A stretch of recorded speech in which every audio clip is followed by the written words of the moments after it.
ఇప్పుడున్న GHMC mayor, deputy mayor, కార్పొరేటర్లు వీళ్ళందరూ ఉన్నారు కదా, వీళ్ళందరి పదవీ కాలం ఫిబ్రవరి 10తోనే అయిపోతుంది.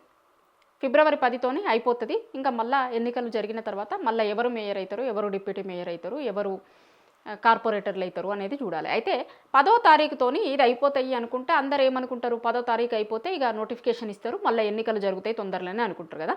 కానీ ఇప్పుడు పరిస్థితులు చూస్తున్నప్పుడు ఏమనిపిస్తుందంటే మనకి ఇప్పట్లో గ్రేటర్ హైదరాబాద్లో ఎన్నికలు జరగవు. జీహెచ్ఎంసీ ఎన్నికలు ఇప్పట్లో పెట్టేటట్టు కనిపిస్తలేరు అనేది ఏదో మాట వరుసకి చెప్పడం కాదు. జరుగుతున్నటువంటి పరిణామాలు చూసినప్పుడు నిజంగానే జీహెచ్ఎంసీ ఎన్నికలు ఇప్పుడు జరగవు అనేటువంటి క్లారిటీ అందరికీ వస్తుంది. కార్పొరేటర్లతో సహా ఇక్కడ ఉన్నటువంటి జనం కూడా ఒకసారి ఆలోచిస్తున్నారు. ఎందుకు అంటే మొన్ననే మనం చూసినాం, ఇంకా ఎక్కువ డివిజన్లను కూడా దీంట్లో కలిపిరు కదా, జీహెచ్ఎంసీ పరిధిలో చేసి దాన్ని పెద్దగా చేసిరు, ఇంకా ఎక్కువ డివిజన్లను కూడా దీంట్లో కలిపి. అయితే ఆ డివిజన్లకు సంబంధించిన కసరత్తు పూర్తి కావాలి. ఇప్పటికే దాని మీద చాలామంది ప్రతిపక్ష పార్టీకి సంబంధించిన వాళ్ళు అసలు అస్తవ్యస్తంగా ఆ డివిజన్లని దీంట్లో తీసుకొచ్చి కలిపిర్రు, ప్రాపర్గా దాని మీద ఎక్సర్సైజ్ చేయలేదు, చాలా ఇష్యూస్ ఉన్నాయి, కొన్ని చోట్ల తక్కువనే ఉన్నారు జనాభా, వాళ్ళని ఒక డివిజన్ చేసిర్రు, ఇంకొక దగ్గరేమో విపరీతంగా వచ్చిర్రు, ఇట్లా రకరకాల కంప్లైంట్స్ ఉన్నాయి. జీహెచ్ఎంసీనే దీని మీద మీకు ఉన్నటువంటి కంప్లైంట్స్ ఏమన్నా ఉంటే, ఏదైనా ఫిర్యాదులు ఉన్నా, ఏమన్నా వినతులు ఉన్నా, ఏమన్నా ఇయ్యిర్రి అంటే దానికే చాలా వేల సంఖ్యలో కంప్లైంట్స్ వచ్చినాయి అనేది జీహెచ్ఎంసీ తరపు నుంచే మనకు వినిపిస్తుంది. అయితే ఇప్పుడు ఏం చేస్తుర్రు అంటే ఈ ఫిబ్రవరి 10తోనే అయిపోతుంది కదా, అయిపోయిన తర్వాత ఎన్నికలు ఇమీడియట్గా పెడితే మళ్ళీ మేయరు, డిప్యూటీ మేయర్ వెళ్ళొస్తారు, వీళ్ళ చేతులలోకి పాలన పోతుంది. కానీ ఇక్కడనే ప్రభుత్వం ఒక కొత్త స్కెచ్ చేయబోతోంది అనేది మనకి అనిపిస్తుంది నిన్న మొన్న జరుగుతున్న పరిణామాలన్నీ చూసినప్పుడు. ఏంది అది అంటే, ఇప్పుడు మున్సిపల్ శాఖ మంత్రి ఎవరు, మన సీఎం రేవంత్ రెడ్డి గారి దగ్గరే మున్సిపల్ శాఖ కూడా ఉంది. జీహెచ్ఎంసీ పదవీకాలం పూర్తయితే కనుక దానికి సంబంధించినది మొత్తం కూడా ఆ స్పెషల్ ఆఫీసర్ కిందికి పోతుంది. స్పెషల్ ఆఫీసర్ చూస్తారు. 10 తారీఖు తర్వాత అయిపోయింది అంటే అదంతా స్పెషల్ ఆఫీసర్ కిందికి పోతుంది. అది మున్సిపల్ శాఖ మంత్రి కింద ఉంటుంది. ఆ మున్సిపల్ శాఖ మంత్రి ఇప్పుడు ఉన్నటువంటి సీఎం రేవంత్ రెడ్డి గారు. అంటే ఏంది, గంపగుత్తగా ఇది మొత్తం కూడా సీఎం రేవంత్ రెడ్డి గారి చేతులలోకి పోతుంది. నిన్న ఓ మీటింగ్ చేసిర్రు, మనం చూసినాం అందరం కూడా. జిహెచ్ఎంసీ హెచ్ఎండిఏ పరిధిలో ఉన్నటువంటి వాళ్ళందరితో ఒక మీటింగ్ చేసిరు కదా. అంటే ఏంది అంటే ఇక ముందు ఇక ఫిబ్రవరి 10 తర్వాత మొత్తం ఈ డిపార్ట్మెంట్ అంతా కూడా నా చేతులలోకే రాబోతుంది, నేనే దీని మీద ప్రత్యక్షంగా దృష్టి పెట్టబోతున్నా, దీనికి సంబంధించినటువంటి ప్రతి ఇష్యూను కూడా నేనే చూడబోతున్నా ఈ రోజు నుంచి అనేటువంటి ఇండికేషన్లో భాగంగానే నిన్న ఆ మీటింగ్ జరిగింది అనేది కొంతమంది మాట్లాడుకుంటున్నారు. అయితే ఇప్పుడు 3 డివిజన్లు కూడా చేస్తాము అని చెప్పారు కదా. అదేంటి అంటే ఇప్పుడు హైదరాబాద్ పోలీస్ కమిషనరేట్ ఉంది కదా, ఆ హైదరాబాద్ పోలీస్ కమిషనరేట్ని ఏం చేస్తారట, ఆ పరిధిలో ఉన్నటువంటి వాటన్నింటినీ హైదరాబాద్ కార్పొరేషన్ చేస్తారు, 3 కార్పొరేషన్లు. అట్లనే సైబరాబాద్ పోలీస్ కమిషనరేట్ పరిధిలో ఉన్నటువంటి వాటన్నింటినీ సైబరాబాద్ కార్పొరేషన్ చేస్తారు. ఇక రాచకొండ పరిధి ఉంటుంది కదా, ఆ రాచకొండ పరిధి దాన్ని ఏం చేస్తారు అంటే రాచకొండ పేరు తీసేసి మల్కాజ్గిరి కార్పొరేషన్గా చేస్తారు. చేసి 3 కార్పొరేషన్లుగా దీన్ని డివైడ్ చేస్తున్నారు. 3 కార్పొరేషన్లుగా డివైడ్ చేసి 3 పోలీస్ కమిషనరేట్లు, 3 కార్పొరేషన్లు చేస్తున్నారు. దీన్ని బట్టి మనకి చాలా స్పష్టంగా ఏం అర్థమవుతుంది అంటే ఇప్పట్లో జీహెచ్ఎంసీ ఎన్నికలు ఉండవు అనే విషయం చాలా క్లారిటీగా అర్థమవుతుంది. అయితే దానికి కారణం గురించి కూడా మనం మాట్లాడుకోవాలి. ఎందుకు ఉండవు ఇప్పుడు అంటే, ఇప్పుడు ఏం చేస్తామంటున్నారు వీళ్ళు, పట్టణ మున్సిపల్ ఎన్నికలు మేల పెడతాము అని అంటున్నారు. చాలామంది ఏమనుకుంటున్నారంటే మేల పట్టణ మున్సిపల్ ఎన్నికలు పెడతారు కదా, దానికంటే ముందే జీహెచ్ఎంసీ ఎన్నికలు పెడతారేమో అనుకుంటున్నారు. కానీ దానికంటే ముందు జీహెచ్ఎంసీ ఎన్నికలు పెట్టే అవకాశం కనిపిస్తలేదు.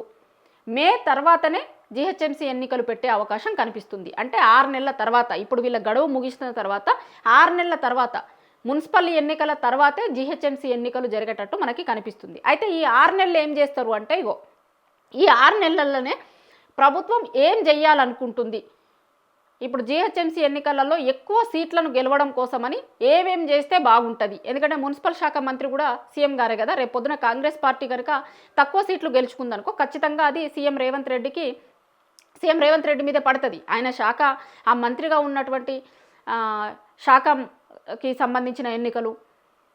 సో ఆయన సీఎంగా కూడా ఉన్నాడు.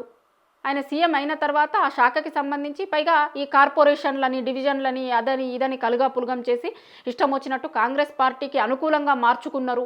ఈ డివిజన్ల విభజన అంతా కూడా అనేటువంటి ఇన్ని రకాల ఇష్యూస్ ఉన్నప్పుడు కూడా వాళ్ళు ఎక్కువ సీట్లు గెలవలేదనుకోండి, అదే అంతా రేవంత్ రెడ్డి మెడకే చుట్టుకుంటుంది ఖచ్చితంగా. పార్టీలో ఉన్న సీనియర్లు కావచ్చు, ఇక్కడ ఉన్నటువంటి ఇన్ఛార్జ్ కావచ్చు, అందరూ కూడా దీని గురించి రేవంత్ రెడ్డి చేసినటువంటి అనాలోచిత నిర్ణయం వల్లనే జీహెచ్ఎంసీలో తక్కువ సీట్లు గెలుచుకున్నాము అనేటువంటిది ఒక పేరు వస్తుంది. ఖచ్చితంగా అది రేవంత్ రెడ్డికి మెడగా చుట్టుకుంటుంది. కాబట్టి ఈ 6 నెలల్లో ఏం చేయాలి, ఇగో దీని మీద ఇప్పుడు ప్రభుత్వం పావులు గదుపుతుంది అనేది జీహెచ్ఎంసీ తీరుని, ఈ డివిజన్ల పునర్విభజనని ఇదంతా చూస్తున్నప్పుడు మనకి క్లారిటీగా అర్థమవుతుంది. ఇంకొకటి ఏంటి అంటే, ఇప్పుడు కాంగ్రెస్ ప్రభుత్వం వచ్చి 2 ఏళ్ళు అవుతుంది. 2 ఏళ్లలో హైదరాబాద్లో వాళ్ళ ముద్ర ఎక్కడ కూడా వేయలేకపోయారు. కాంగ్రెస్ ప్రభుత్వం కొత్తగా ఫ్లైఓవర్లు కట్టిందో, కొత్తగా ఏదన్నా చేసిందా, కొత్తగా కంపెనీలను ఏమన్నా తీసుకొచ్చిర్రా అంటే వాళ్ళ ముద్ర ఎక్కడ కూడా లేదు. 2 ఏళ్ళు అయిపోయింది అధికారంలోకి వచ్చి, కానీ 2 ఏళ్లలో జీహెచ్ఎంసీ మీద ఇగో మీ ముద్ర వేసినాం కాబట్టి మాకు ఓట్లు వేయండి అని గట్టిగా అడిగే పరిస్థితి కనిపిస్తలేదు.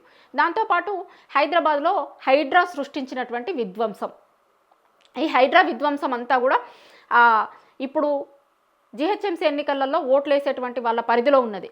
చాలా నియోజకవర్గాలలో ఇష్టం వచ్చిన లెక్క ఎట్లా బుల్డోజర్లను తీసుకొని పోయి కూలగొట్టారు కదా, ఆ హైడ్రా ఎఫెక్ట్ కూడా జీహెచ్ఎంసీ ఎన్నికలలో ఖచ్చితంగా ఉంటుంది. ఖచ్చితంగా వాళ్ళ ఇల్లు కూడగొట్టిన వాళ్ళు రేపొద్దున ఎన్నికలు జరుగుతున్నప్పుడు ఖచ్చితంగా వాళ్ళ బాధ అంతా కూడా ఓట్ల రూపంలో తీర్చుకునేటువంటి అవకాశం ఉంటుంది. దాంతోపాటు ఇంకొక మేజర్ ఏంది అంటే, అసలు కాంగ్రెస్ పార్టీకి హైదరాబాద్ పరిధిలో ఎక్కడ కూడా సీట్లు రాలేదు. మొన్న జనరల్ ఎలక్షన్స్ ఉండే కదా, ఆ జనరల్ ఎలక్షన్స్లో హైదరాబాద్లో మొత్తం సీట్లను కూడా బీఆర్ఎస్ పార్టీ గెలుచుకుంది. కాంగ్రెస్ పార్టీకి గ్రేటర్ హైదరాబాద్ పరిధిలో ఎక్కడ కూడా, హైదరాబాద్ రంగారెడ్డి పరిధిలలో ఎక్కడ ఎమ్మెల్యే సీట్లు రాలేదు వాళ్ళకి.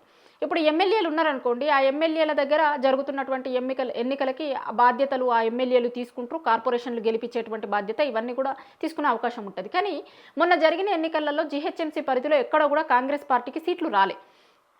సో ఎక్కడ కూడా సీట్లు లేనటువంటి చోట్ల ఇప్పుడు జీహెచ్ఎంసీ ఎన్నికలు పెడితే గనక ఇగో ఈ ఇష్యూస్ అన్నీ, హైడ్రా కావచ్చు, 2 ఏళ్లలో వాళ్ళ ముద్ర వేయకపోవడం కావచ్చు, ఇక్కడ ఎమ్మెల్యేలు గెలవకపోవడం కావచ్చు, ఇవన్నీ మైనస్లు ఉన్నాయి. కాబట్టి 6 నెలల్లో దీని మీద మొత్తం దాని మీద వర్కౌట్ చేసి ఒక స్పెషల్ ఆఫీసర్గా ఆయనే ఉండి, సీఎం రేవంత్ రెడ్డి గారే స్పెషల్ ఆఫీసర్గా ఉండి దీనికి సంబంధించిన ఇష్యూస్ అన్నింటిని కూడా సెటిల్ చేసుకున్న తర్వాత ఎన్నికలకు పోవాలి అనేది కాంగ్రెస్ పార్టీ స్ట్రాటజీగా మనకి కనిపిస్తుంది చాలా క్లారిటీగా. ఫిబ్రవరి 10తోని ముగిసినా కూడా మున్సిపల్ ఎన్నికల కంటే ముందు జీహెచ్ఎంసీ ఎన్నికలు జరిగేటువంటి అవకాశాలు కనిపిస్తలేవు. ఇంకొక 6 నెలల తర్వాతే జీహెచ్ఎంసీ ఎన్నికలు జరిగేటువంటి అవకాశం కనిపిస్తుంది. ఆ 6 నెలల్లో ఏం చేయగలుగుతుంది కాంగ్రెస్ పార్టీ, ఏం చెయ్యాలి, ఏంటిది, హైడ్రాతో వచ్చినటువంటి వ్యతిరేకత కావచ్చు, లేకపోతే ఈ 2 ఏళ్లలో కాంగ్రెస్ ప్రభుత్వం ఏం చెయ్యలేదు అనేటువంటిది జనాలందరూ కూడా ఆలోచించుకుంటున్నారు. కాబట్టి వాటన్నింటి మీద ఆ ముద్రలన్నింటినీ పోగొట్టుకునేటువంటి ప్రయత్నం చేసి, అవసరమైతే ఏమన్నా 2 ఫ్లైఓవర్ల ఇనాగ్రేషన్లో, లేకపోతే ఫ్లైఓవర్లకి సంబంధించినటువంటి అనౌన్స్మెంట్లో ఇంకా ఏదో రకరకాల ఇష్యూస్ని తీసుకొని వచ్చి దాని మీద చర్చ జరిగేటట్టు చేసి జీహెచ్ఎంసీ ఎన్నికలకు పోవాలి అనేటువంటిది కాంగ్రెస్ పార్టీ స్ట్రాటజీగా మనకి చాలా క్లారిటీగా అర్థమవుతుంది. చాలామంది అనలిస్టులు కావచ్చు, పాలిటిక్స్ని దగ్గర నుంచి అబ్జర్వ్ చేస్తున్నటువంటి వాళ్ళందరూ కూడా ఇదే విషయం చెప్తున్నారు. ఇప్పుడున్నటువంటి పరిస్థితులలో జీహెచ్ఎంసీ ఎన్నికలకు కనుక పోతే కాంగ్రెస్ పార్టీకి చాలా దారుణమైనటువంటి రిజల్ట్ వచ్చే అవకాశం కనిపిస్తుంది. కాబట్టి ఈ 6 నెలలు స్పెషల్ ఆఫీసర్ పాలన కింద ఉంచి, మున్సిపల్ శాఖ మంత్రికి కూడా ఆయనే, మున్సిపల్ శాఖ మంత్రి కూడా సీఎం గారే కాబట్టి దీనికి సంబంధించినటువంటి ఇష్యూస్ అన్నింటినీ సెటిల్ చేసుకున్న తర్వాతే జీహెచ్ఎంసీ ఎన్నికలకు పోతారు. కానీ ఇప్పుడున్నటువంటి పరిస్థితులలో జీహెచ్ఎంసీ ఎన్నికలకు పోవడం అనేటువంటిది కాంగ్రెస్ ప్రభుత్వం సాహసం చెయ్యదు. ఇప్పుడు జీహెచ్ఎంసీ ఎన్నికలకు పోయేటువంటి అవకాశం లేదు. ఏ లెక్కన చూసుకున్నా కూడా 6 నెలల తర్వాతే జీహెచ్ఎంసీ ఎన్నికలు జరుగుతాయి తప్పించి 6 నెలల కంటే ముందు జీహెచ్ఎంసీ ఎన్నికలు జరిగే అవకాశం లేదు అనేటువంటిది చాలామంది చాలా క్లియర్గా అనుకుంటున్నారు.